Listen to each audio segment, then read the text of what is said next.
교회는 그리스도가 계시고 그리스도가 계신 교회엔 풍성한 열매와 넘치는 강이 항상 있습니다. 그런데 이렇게 하나님께서 교회에 풍성한 열매와 넘치는 강이 있게 하신 이유가 무엇일까 하는 거예요.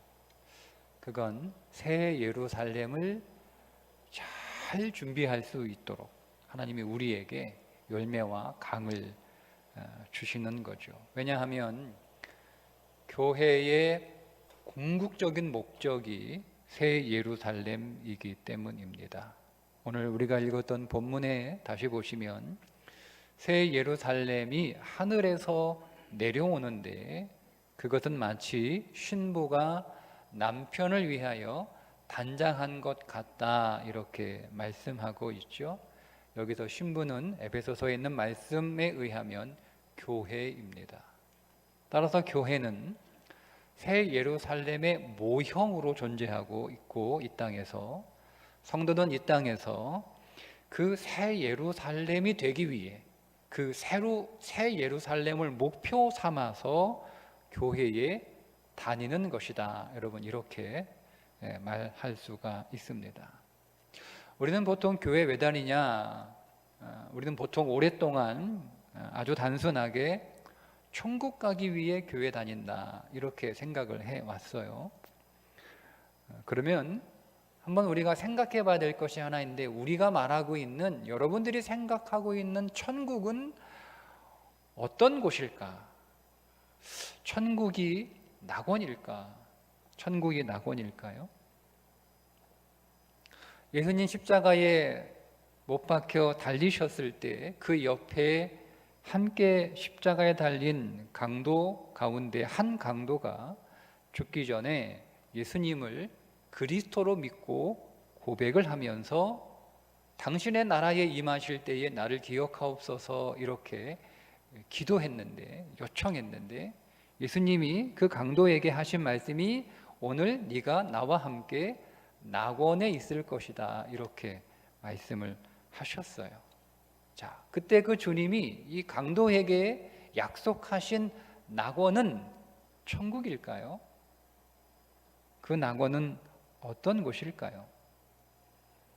마태복음 7장 21절에 나더러 주여 주여 하는 자마다 천국에 들어갈 것이 아니다 이렇게 말씀을 하셨는데, 누구에게 하신 말씀이냐면 심판의 날에, 그날에, 심판의 날에 많은 사람들이 주여 주여 하면서 어떤 사람은 선지자 노릇하고 귀신도 내쫓고 권능도 행했는데 주님께서 그들을 향하여 나는 도무지 너희들을 알지 못한다 이렇게 말씀을 하셨어요. 그러니까 천국에 못 들어온다는 거죠. 그럼 이때 말씀하신 천국은 여러분 어떤 곳일까요?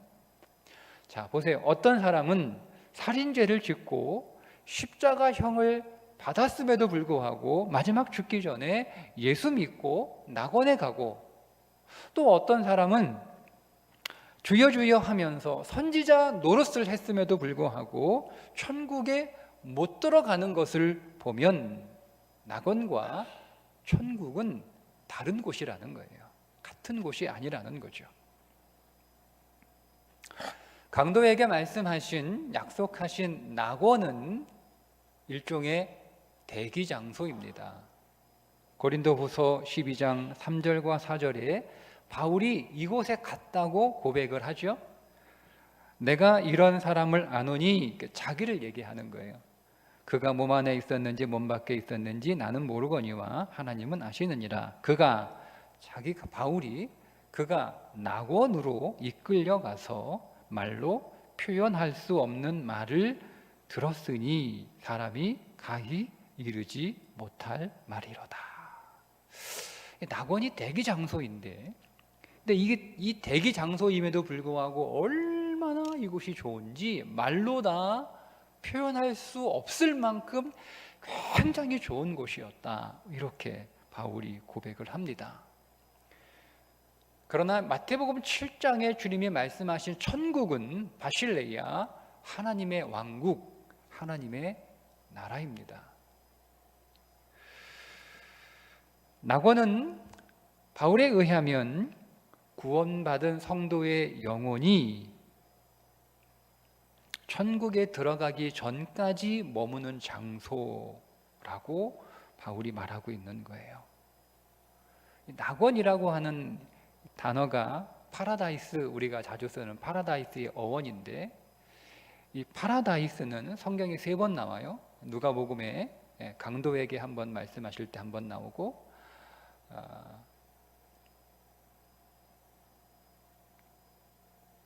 계시록에 한번 나오고, 그리고 바울이 갔던 고린도 후서에 한번 나오고, 총 3번 나와요. 그런데 히브리 성경을 헬라어로 번역한 72역에 보면 구약의 히브리어 가운데 파라다이스라고 번역한 곳이 2번 나오는데, 하나는 에덴 동산을 파라다이스 이렇게 번역을 했습니다. 그리고 또 한 번은 이사야서에 하나님과 교제하는 장소, 그 장소를 파라다이스 이렇게 소개하고 있어요. 자, 그렇게 일반적으로 성경은 성도의 영혼이 그 육체가 부활할 때까지 머무는 곳으로 낙원이라고 하는 단어를 사용하고 있습니다. 아마 이 낙원이 일종의 대기 장소니까 여기에서 대기하고 있다가 육체가 이제 부활하면 주님 오시는 날 육체가 부활할 거 아니에요? 그 육체가 부활해서 이제 그 대기하고 있던 곳에서 다음 장소로 어디로 갈지 결정이 되는 것 같아요. 천국은 하나님의 왕국이죠. 하나님이 통치하시는 하나님의 나라. 성경은 이곳을 새 예루살렘이라고 많은 곳에서 표현하고 있습니다. 특별히 에스겔 37장에 보면 하나님의 완전한 통치가 이루어지는 새 나라, 새 땅, 새 백성이 살고 있는 새 나라, 새 땅에서 새 나라가 세워지고 그 나라에 새 백성이 살게 되는 것을 에스겔에게 환상으로 보여주시는데, 그것이 에스겔 성전의 환상이에요. 그런데 그 성전의 환상을 에스겔 37장을 읽어보시면 그 성전의 공간이 분리되어 있습니다.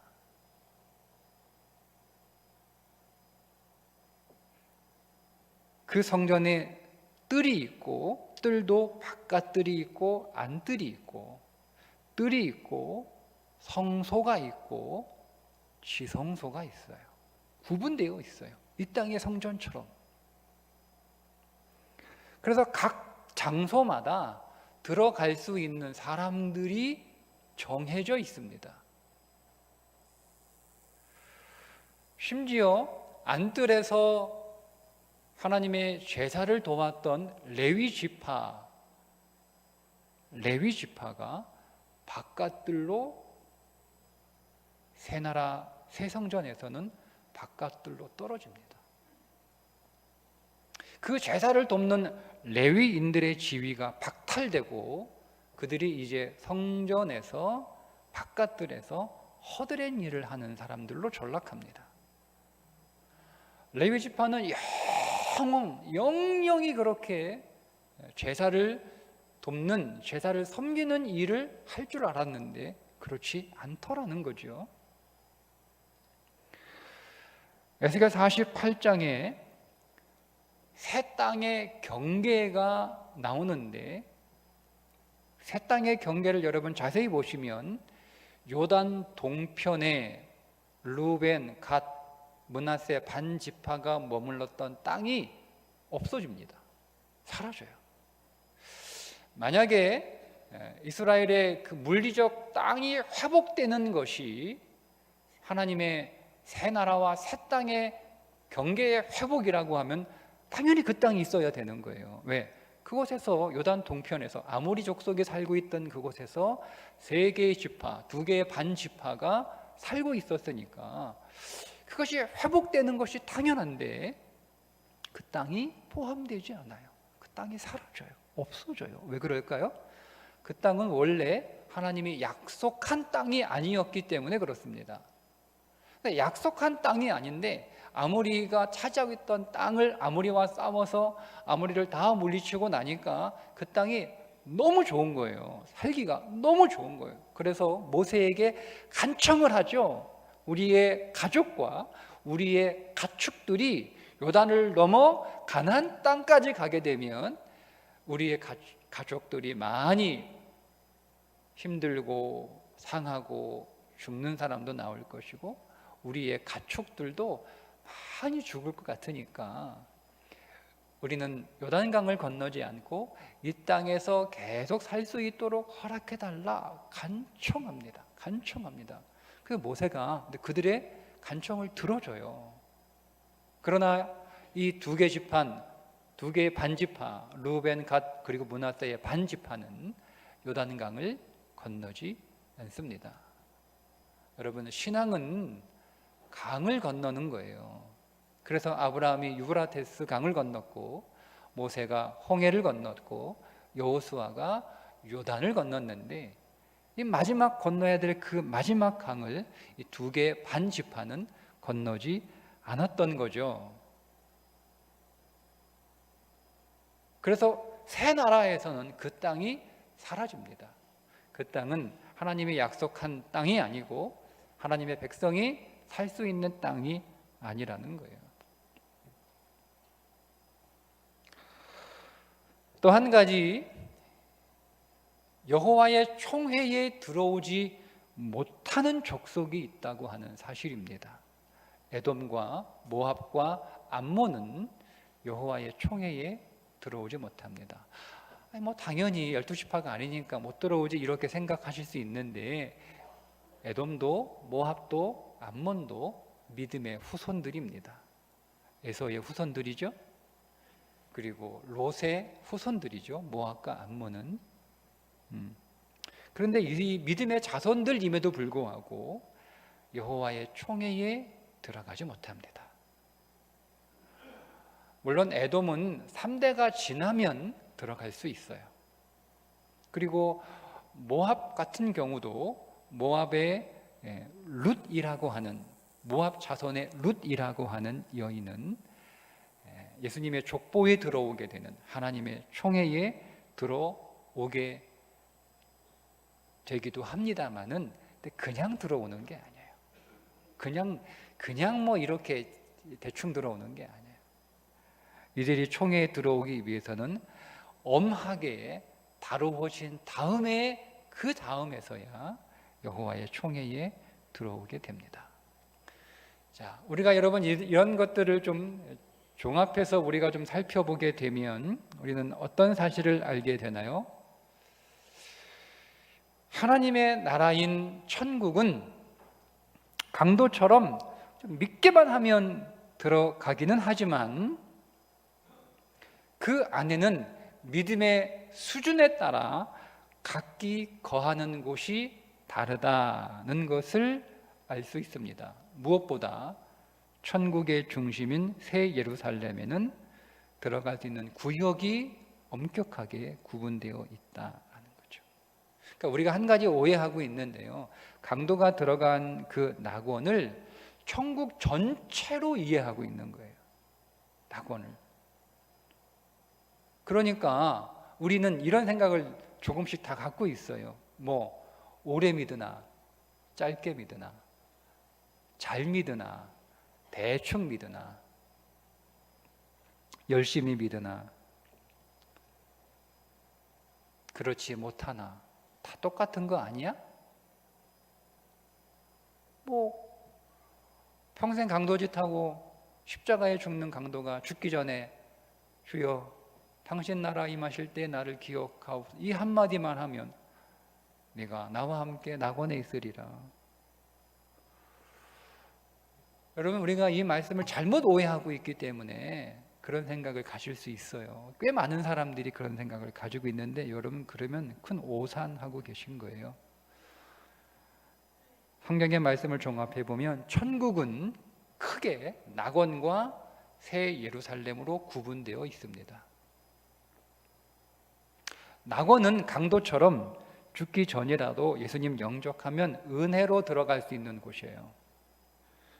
그러나 새 예루살렘은 주여 주여 하면서 선지자 노릇하고 귀신도 내쫓고 권능을 행했어도 못 들어가는 사람이 있는 곳이 새 예루살렘입니다. 여러분, 이거를 좀 더 이해하기 쉽게 설명해 드리면, 제가 70인역의 낙원을 파라다이스, 에덴을 파라다이스, 이렇게 낙원 이렇게 번역을 했다라고 말씀을 드렸죠. 그러니까 에덴 동산은 낙원과 같은 곳이에요. 그 낙원과 같은 에덴 동산에서 아담과 하와가 쫓겨났죠. 쫓겨났어요. 근데 구원이 뭐냐라고 하면 그 쫓겨난 에덴 동산으로 다시 들어가는 거예요. 그게 구원이에요. 다시 들어가는 건 오직 은혜로만 들어가죠. 에덴 동산은 우리의 의로는 들어갈 수 없어요. 다시 그 에덴 동산에 우리가 들어가긴 하는데 그건 은혜로, 믿음으로 주어지는 은혜로 그 동산에 다시 들어가긴 하지만, 그 동산 중앙에 있는 생명나무가 있는 새 예루살렘엔 아무나 들어갈 수 없는 것이에요. 이 새 예루살렘은 오직 신부로 조성된 자만 들어갈 수가 있습니다. 성경에 보시면 온 세상의 중심에 약속의 땅 가나안이 있습니다. 그리고 그 가나안 땅의 한 중앙에 성전이 있습니다. 그리고 그 성전의 한 중앙에 지성소가 있습니다. 그 지성소에 생명나무이시며 신랑이신 그리스도가 계십니다. 그러니까 신랑이신 그리스도가 계신 이 동산 중앙 새 예루살렘은 누구만 들어갈 수 있느냐? 그리스도의 신부로 조성된 자만 그 지성소 안으로, 신랑 계신 그 지성소 안으로 들어갈 수가 있어요. 우리가 다 신부로 부름받았어요. 근데 모든 신부가 그 혼인잔치에 들어가지 못하죠. 그게 10처녀가 다 신부로 부름받았지만 신랑이 오셔서 신랑과 함께 혼인잔치에 들어가는 사람은 5처녀밖에 없었던 것처럼, 새 예루살렘이 어떤 곳인지를 잘 보여주는 에스겔 환상의 성전도 장소가 구분되어 있어 들어갈 수 있는 사람이 다 정해져 있습니다. 바깥들에까지 갈 수 있는 사람, 안뜰까지 갈 수 있는 사람, 성소로 들어갈 수 있는 사람, 지성소까지 들어갈 수 있는 사람이 다 달라요. 심지어 안뜰에서 일하던 레위 지파는 바깥들로 떨어지기도 합니다. 계시록 14장 13절에 또 내가 들으니 하늘에서 음성이 나서 이르되 기록하라. 지금 이후로 주 안에서 죽는 자들은 복이 있도다 하시며 성령이 이르시되 그러하다. 그들이 수고를 그치고 쉬리니 이는 그들의 행한 일이 따름이라 하시더라. 그러니까 행한 일을 따라서 레위 지파는 바깥들로 떨어진 거예요.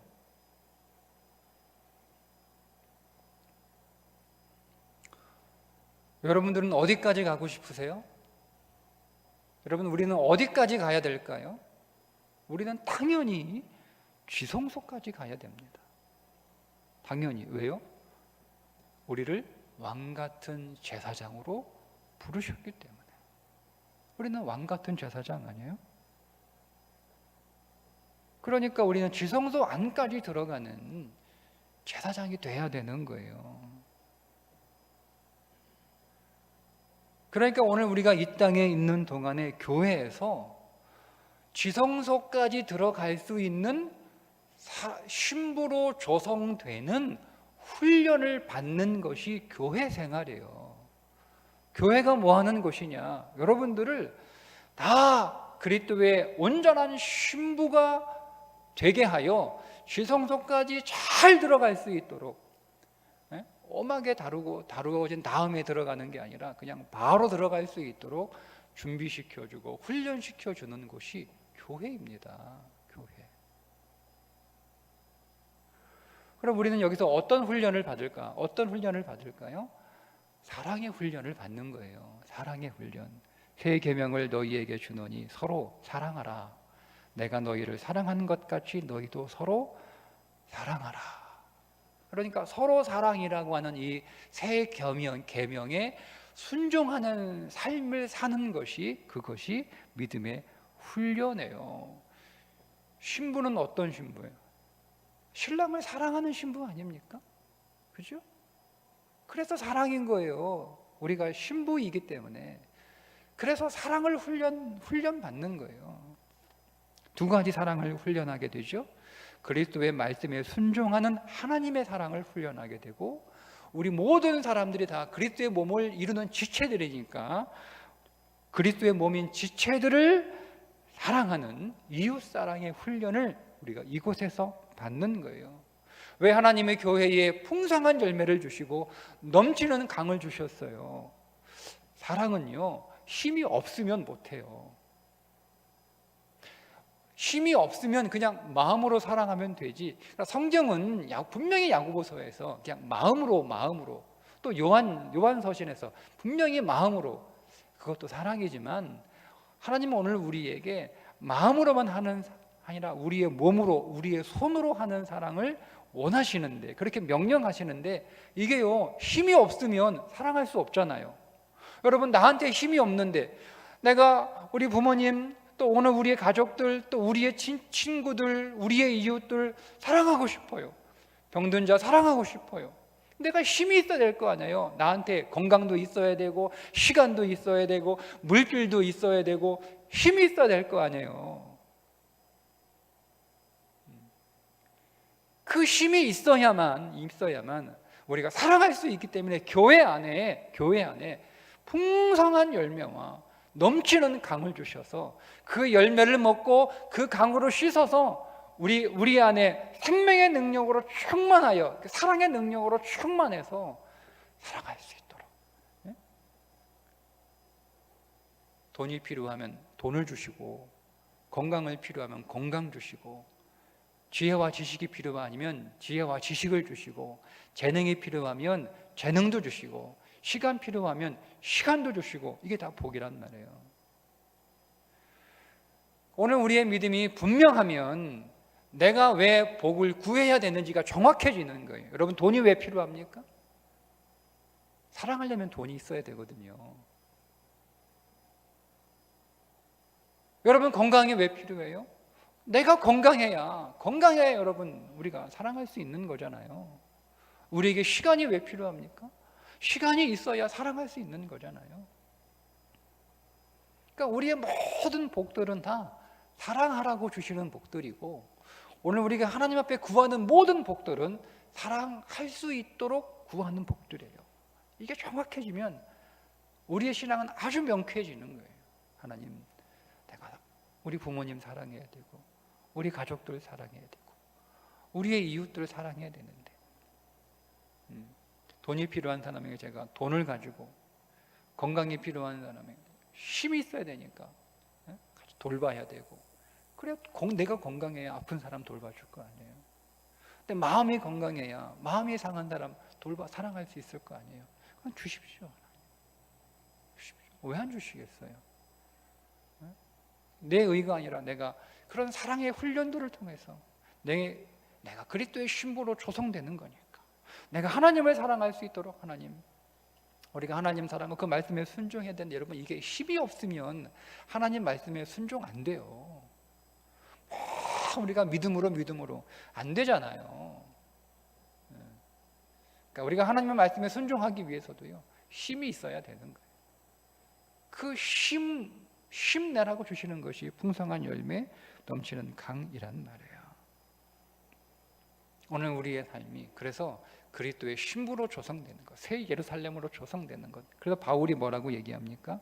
내가 표대를 향하여 내가 다 잊어버리고, 뒤의 것은 잊어버리고, 이미 한 일, 오직 한 일, 내가 이미 이룬 일 다 잊어버리고, 이제 이 정도면 됐어, 그만하면 됐어, 이게 아니야. 바울은 내가 표대를 향하여 그리스도 예수 안에서 하나님이 위에서 부르신 부름의 상을 위하여 달려가노라. 표대. 이 바울에게 표대가 뭐예요? 표대가 신랑이 계신 지성소 안으로 들어가는 거예요.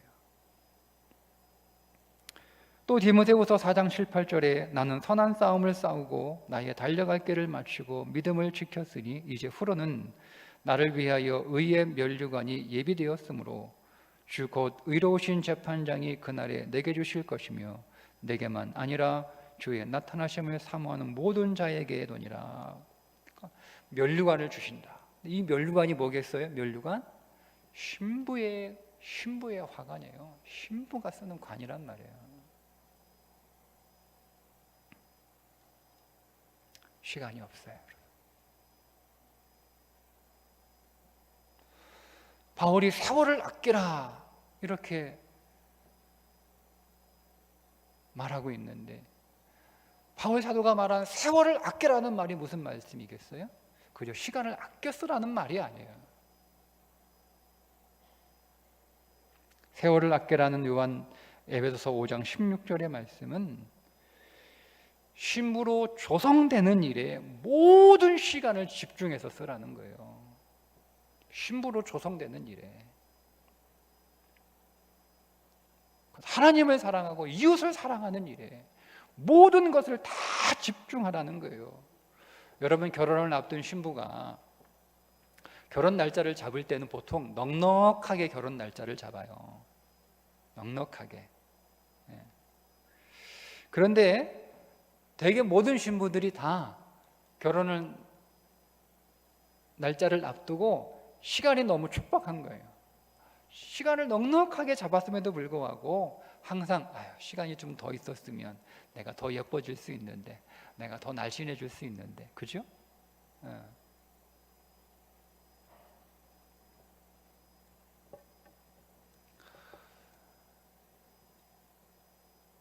여러분들에게 밭의 감추인 보화는 무엇인가요? 천국은 마치 밭에 감추인 진주를 발견한 자와 같다라고 말씀하셨는데, 여러분은 밭에 감추어진 진주가 무엇이었으면 좋겠어요?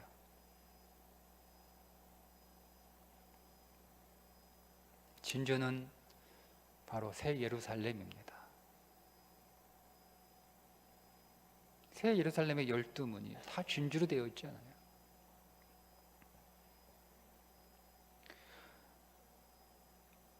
우리가 이 땅에서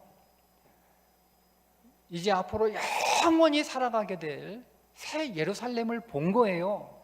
이거를 바울은 가서 봤고, 믿음의 사람들은 믿음으로 보았고, 약속으로 보았고.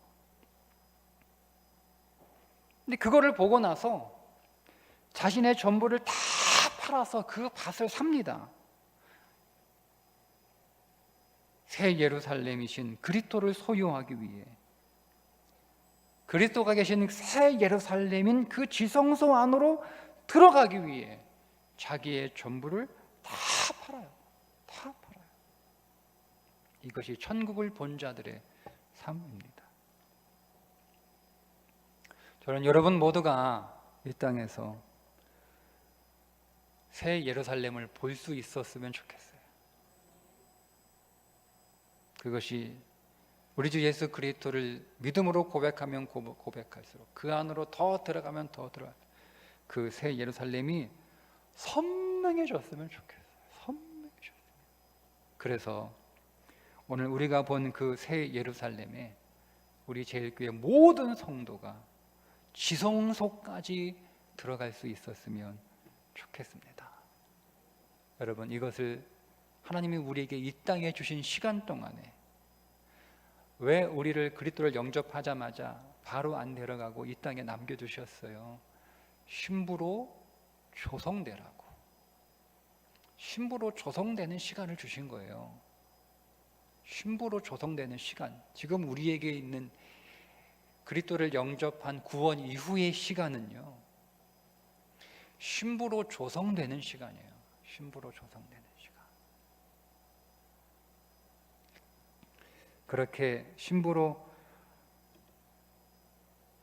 온전히 조성되셔서 그 지성소에 여러분의 자리가 꼭 있기를 주님의 이름으로 축복합니다. 기도합니다.